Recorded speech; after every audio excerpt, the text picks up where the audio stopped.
आता आईचं वय झालंय असं ठरवून मोकळे होतो. पण खरं कारण वयामुळे तिच्या शरीरात होणारे चेंजेस, हॉर्मोनल चेंजेस हे असू शकतं. या गोष्टीकडे लक्षच देत नाही आपण. आपण आपल्या आईकडे एक माणूस म्हणून, एक स्त्री म्हणून बघतच नाही, तसा विचारच करत नाही. आपली आई मेनोपॉज मधून जाणारी एक स्त्री असू शकते. या बाबतीतली सेन्सिटिव्हिटी दाखवतच नाही आपण. ही असं खरंच काही नाहीये. नाही, असं खरंच काही नाहीये मला माहितीये, पण मला माझ्या वाटण्याला मी थांबून नाही ना शकत. आणि रोटी बेटी व्यवहार, मी तुला देवळात म्हटलं होतं ना, शेवटी समान माणसांमध्ये होतो बरोबरीच्या. मग आपण एका पातळीवर येण्यासाठी तर काय करावं लागेल ना. आत्ता आपल्यामध्ये अंतर पडलंय हे मात्र खरं. ए बाई, म्हणजे पैशाचं वगैरे अंतर नाही, तसं नाही, विचारांचं अंतर पडलं ना. तू लगेच विचार करशील एक तसं. मी तुमची मनं अशी खूप मोठी वगैरे आहेत, अशी भारी आहात तुम्ही. आणि मी अशी कोत्या विचारांची, चिडकी,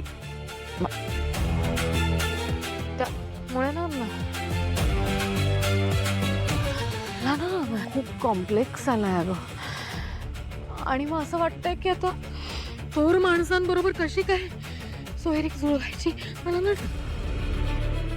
मला वाटतं मी डिप्रेशन मध्ये जाणार आहे.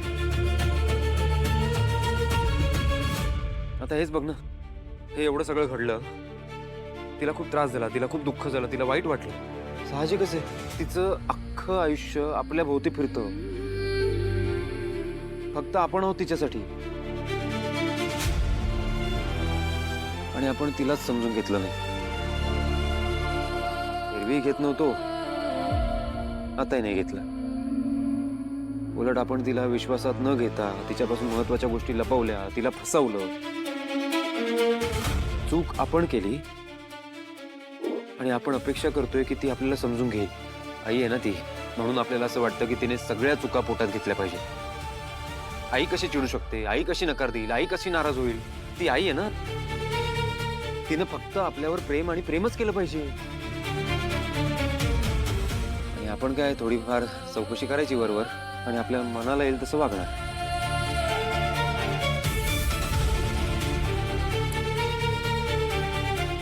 चुकतोय आपण गौतम. आपण आई समोर असा निर्णय नाही सांगू शकत डायरेक्टली. आपल्याला तिच्याशी शांतपणे, तिच्या कलाने घेत बोलायला हवं. तो हक्क आहे तिचा.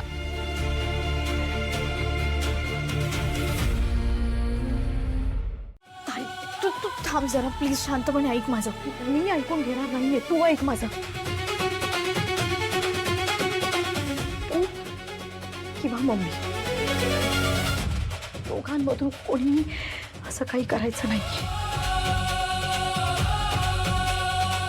शकू का यात कोणाची चूक असली ना तर ती माझी आणि गौतमची आहे, कोणाचीच नाहीये.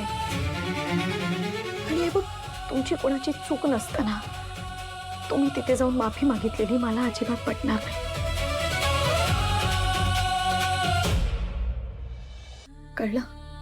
नाही अगं, ऐक ना माझं. तूच मला त्या दिवशी बोलली ना की आपल्या मम्मी पप्पांना जसं वाईट वाटलं असणार तसं त्यांना पण वाईट वाटलं असणार. अगं त्यांच्या जागी जाऊन बघितलं तर खरंच त्या अगदीच एकट्या पडल्यात. त्यांची मुलं त्यांच्याशी खोटं बोलली ते आपल्यासाठी.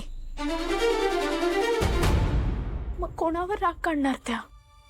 तरी ठीक आहे ना, आपण जशी आपल्या मम्मी पप्पांची माफी मागितली ना तशी मागेन मी त्यांची माफी. आणि पप्पा बोलतात ना आपले, हा, की माफी मागितल्यावर कोणी लहान होत नाही. काय फरक पडतो? नाही अगं, त्या मोठ्या आहेत, त्यांना इगो असणारच.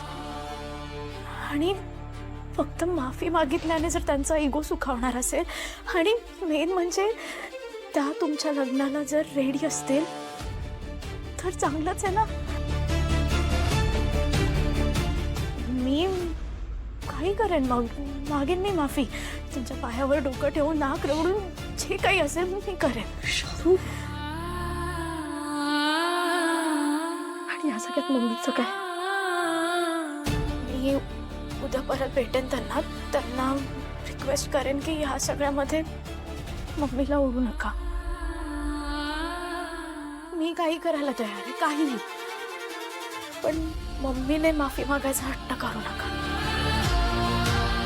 आणि मला वाटतंय की त्या ऐकतील. म्हणजे आता ते रागात होत्या ना, पण उद्या त्यांना पण वाटेल की हा मम्मीकडून माफी नाही मागून घेतली पाहिजे. नाही, तुझं लग्न ना तुझ्या मनासारखंच व्हायला हवंय मला. त्यासाठी मी काहीही करायला तयार आहे.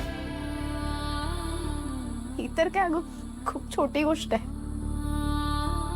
तू नको काळजी करू.